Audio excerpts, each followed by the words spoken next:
The smell of freshly ironed clothes and Donna's fancy perfume filled the air. I stood at the bottom of the big staircase, watching my mother as she adjusted the family photo in the fancy living room. Sunlight poured through the large windows, lighting up the spotless furniture. Everything had to look perfect, except for me. "Tiffany, move," Donna said, waving her hand like I was in the way. "We want the photo to look good." My stomach turned. "But I'm part of the family." She turned around, her face cold. "You'll ruin it. You always look strange." Her words felt like a slap. The photographer looked uncomfortable. My dad checked his watch, like he didn't care. Jackson smirked. Gemma twirled her perfect blonde hair, acting like she didn't hear. "Mom's right," Jackson added. "You mess up the whole look." I clenched my fists. I just wanted to be in one photo. Donna sighed. "Enough, go to your room." I felt heat rise in my face. Without saying anything, I turned and ran upstairs. I slammed the door. I could hear them laughing, then the sound of the camera clicking. I threw myself on the bed, pressing my face into the pillow. I felt invisible, like no one wanted me there. Then I had an idea. I wiped my tears and hit play on my cassette player. My favorite song started. I sang along, letting my voice rise louder than their laughter. It filled my room, my space. A knock came at the door. "Tiffany?" It wasn't my mom or dad. It was Grandpa James, the only one who ever looked at me with kindness. I waited, then opened the door. His eyes were gentle. "I heard you singing," he said. I looked down. I was just. He put a hand on my shoulder. "You have a gift. Don't let them take it from you." "But Mom." He rolled his eyes. "She wouldn't notice talent if it danced in front of her." A small, sad laugh slipped out of me. "If you want to sing, I'll help you," he said. "I'll make sure you get what you need. Come with me tomorrow. I want to show you something." Downstairs, the camera flashed, catching their perfect photo, without me, and for the first time, I realized I didn't need to be in their picture. I could make one of my own.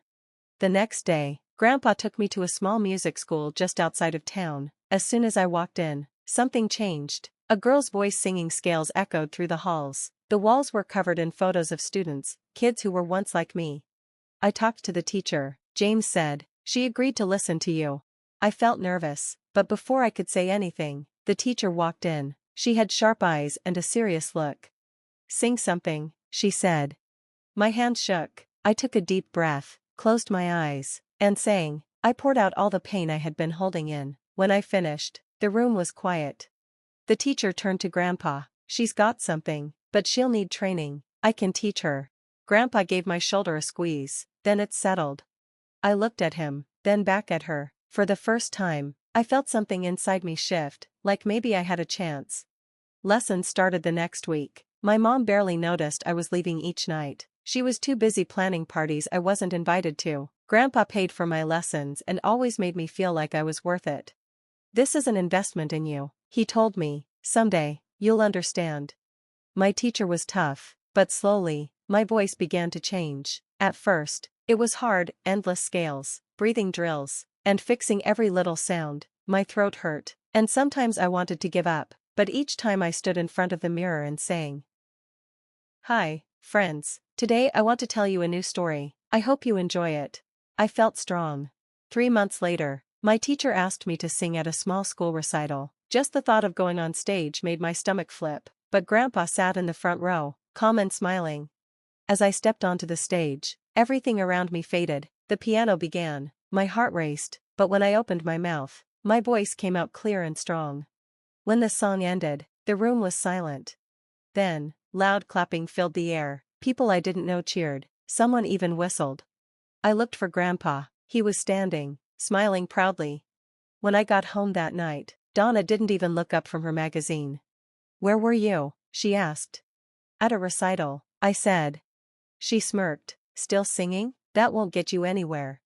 I looked her in the eye, standing taller than before. "We'll see." That night, lying in bed, I made a quiet promise. I wouldn't fade into the background anymore. I would become someone they couldn't ignore. The night of the Voices regional competition was full of energy. I could feel the crowd buzzing, hear a piano in the distance. My name was third on the list. That felt right, not too early, not too late. I held Grandpa's lucky silver coin tightly and took a deep breath. "Don't let fear steal what's yours," Grandpa whispered. His voice was calm and sure. I nodded. This moment belonged to me. As I stepped onto the stage, everything else disappeared. The bright lights made the audience blur, but I knew Donna wasn't there. She never cared about my singing. That didn't matter anymore. I sang. The room went quiet as my voice filled the space. It was strong and full of feeling, every bit of pain and hope I'd carried poured into the song. When the last note faded, silence hung in the air. Then came the loudest applause I had ever heard. I looked out and saw Grandpa smiling wide. That smile made it all worth it. As I walked off stage, a woman in a dark blue suit stopped me. "Tiffany Walker?" she asked, shaking my hand. "I'm Leland Grant, a talent scout from the National Vocal Academy. I'd love to talk about your future." I froze. This wasn't just a win, it was a new beginning. That night, holding the winner's trophy, I realized something. Donna had tried for years to keep me out of sight. But now, I was someone no one could ignore.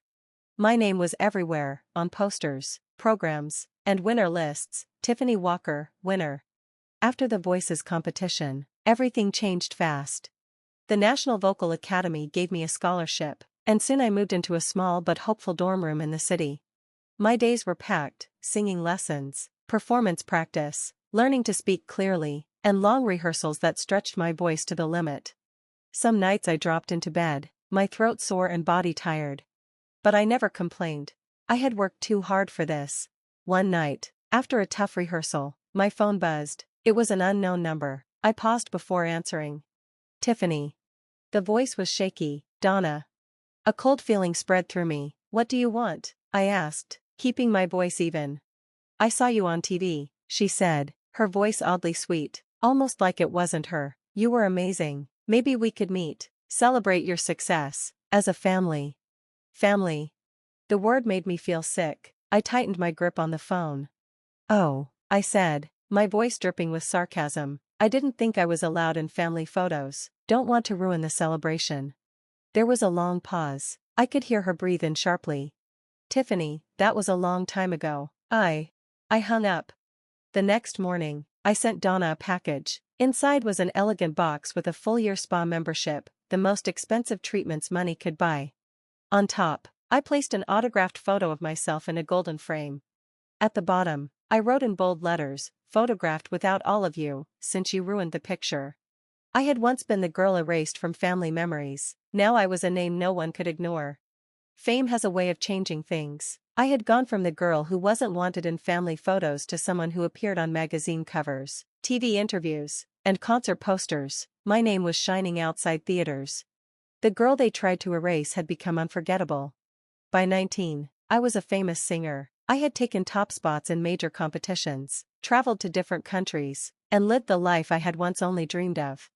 My success allowed me to give back to the one person who always believed in me, Grandpa James. I took him to a luxury resort, making sure he had all the comfort he never asked for. I also bought my own apartment, a place that was mine, and mine alone. One day, my manager handed me a letter, no return address, but I knew who it was from: Donna. I hesitated before opening it.